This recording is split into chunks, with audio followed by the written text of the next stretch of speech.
T S Harish Thiruvananthapuram വിമാനത്താവളത്തിൽ നിന്നും ചേരുന്നുണ്ട്. ഹരി, നേരത്തെ ഞാൻ ഹരിയോട് സംസാരിക്കാൻ തുടങ്ങിയതായിരുന്നു. അവിടെ നിന്നുള്ള എത്ര വിമാനങ്ങൾ റദ്ദാക്കിയിട്ടുണ്ട്, എവിടേക്കൊക്കെ ഉള്ളതാണ്, തിരികെ എത്തുന്ന വിമാനങ്ങളുടെ കണക്ക്, അങ്ങനെ വിശദമായ വിവരങ്ങൾ എന്തൊക്കെ ഹരി?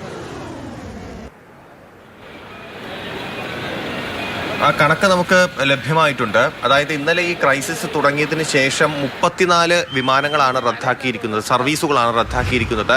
അതായത് തിരുവനന്തപുരം വിമാനത്താവളത്തിൽ നിന്ന് പുറപ്പെടുന്ന ഗൾഫ് മേഖലകളിലേക്ക് പുറപ്പെടുന്ന 17 വിമാനങ്ങൾ, ഒപ്പം തന്നെ തിരുവനന്തപുരം വിമാനത്താവളത്തിലേക്ക് വരുന്ന 17 വിമാനങ്ങൾ, അങ്ങനെയാണ് 34 വിമാനങ്ങൾ റദ്ദാക്കിയിരിക്കുന്നത്. ഇന്നലെ നമ്മൾ ഇവിടെ നിന്ന് സംസാരിക്കുമ്പോൾ നമുക്കറിയാം ഇവിടെ മുഴുവൻ വലിയ തിരക്കായിരുന്നു. അതായത് വിമാന സർവീസുകൾ റദ്ദാക്കിയതിന് പിന്നാലെ ആളുകളെല്ലാം, യാത്രക്കാരെല്ലാം പുറത്ത് തിങ്ങി നിൽക്കുന്ന ഒരു കാഴ്ച നമുക്ക് ഇന്നലെ കാണാമായിരുന്നു. പക്ഷേ ഇന്ന് ഇവിടെ കാണുന്നത്, സമീപകാലത്തൊന്നും തിരുവനന്തപുരം വിമാനത്താവളത്തിന് മുൻവശത്ത് ഇങ്ങനെ ഇത്രയും തിരക്ക് കുറഞ്ഞ ഒരു ദൃശ്യങ്ങൾ നമ്മൾ കണ്ടിട്ടില്ല. പക്ഷേ ഇന്നിപ്പോൾ ആരും ഈ സർവീസുകളെല്ലാം റദ്ദാക്കിയത് അറിഞ്ഞതുകൊണ്ട് തന്നെ ആരും ഇങ്ങോട്ടേക്ക് യാത്രക്കാരും വരുന്നില്ല എന്നുള്ളതാണ് വളരെ പ്രധാനപ്പെട്ട കാര്യം. ഇപ്പോൾ ഈ കാണുന്ന സ്ക്രീനിൽ, ഈ എനിക്ക് പിന്നിൽ കാണുന്ന സ്ക്രീനിൽ നേരത്തെ ഈ റദ്ദാക്കിയ വിമാനങ്ങളുടെ ലിസ്റ്റും കാര്യങ്ങളൊക്കെ എഴുതി കാണിക്കും. ഷാർജയിലേക്കുള്ളയായാലും അബുദാബിയിലേക്കുള്ളയായാലും വിമാനങ്ങളൊക്കെ റദ്ദാക്കിയതിൻ്റെ വിവരങ്ങൾ ഇവിടെ ഡിസ്പ്ലേ ചെയ്തിരുന്നു. ഇനിയിപ്പോൾ 1:15 ഒരു അബുദാബി വിമാനമുണ്ട്. പക്ഷേ നമുക്ക് ലഭ്യമാവുന്ന വിവരവും നമ്മൾ ഇപ്പോഴത്തെ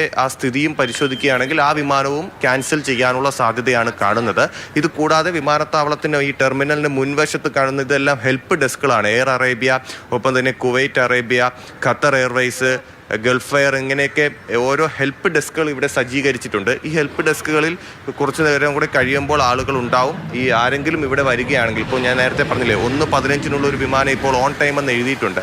അപ്പോൾ ആ യാത്രക്കാരൊക്കെ വരികയാണെങ്കിൽ അവർക്ക് ഒഫീഷ്യലി ഒരു അറിയിപ്പ് കിട്ടിയിട്ടില്ല, അതുകൊണ്ടാണ് അങ്ങനെ എഴുതിയിരിക്കുന്നത്. അപ്പോൾ അവർക്ക് വരികയാണെങ്കിൽ അങ്ങനെ വരുന്ന യാത്രക്കാരെ സഹായിക്കുന്നതിന് ഞാൻ ഇപ്പോൾ സംസാരിച്ചുകൊണ്ട് നിൽക്കുന്ന സമയത്ത് തന്നെ 1:15 അബുദാബി ക്യാൻസൽഡ് എന്ന് എഴുതിയിട്ടുണ്ട്. അതായത് നേരത്തെ ഒരു 10 മിനിറ്റ് മുമ്പ് വരെ അത് ഓൺ ടൈം എന്നാണ് എഴുതിയിരുന്നത്. പക്ഷേ 1:15 അബുദാബി വിമാനവും ക്യാൻസൽ ചെയ്തു എന്ന് എഴുതിയിട്ടുണ്ട്. 10:45 ഷാർജ വിമാനം ഓൾറെഡി റദ്ദാക്കിയിട്ടുണ്ട്. 12 മണിക്കുള്ള അബുദാബി വിമാനവും നേരത്തെ റദ്ദാക്കിയിരുന്നു. 1:15 ഓൺ ടൈം ആയിരുന്നു, പക്ഷേ ഇപ്പോൾ ക്യാൻസൽ ചെയ്തിട്ടുണ്ട്. അങ്ങനെ ഇവിടുന്ന് പുറപ്പെടുന്ന ഗൾഫ് മേഖലയിലേക്ക് പുറപ്പെടുന്ന വിമാന സർവീസുകളെല്ലാം ക്യാൻസൽ ചെയ്യുകയാണ് തിരുവനന്തപുരത്ത് നിന്ന് നമുക്ക് പറയാൻ കഴിയുന്ന വിവരം. ശരി ഹരി, വിവിധ വിമാനങ്ങൾ തിരുവനന്തപുരത്ത് നിന്നും റദ്ദാക്കിയതായാണ് ടി എസ് ഹരീഷ് ഏറ്റവും പുതിയ വിവരങ്ങളായി പങ്കുവച്ചത്.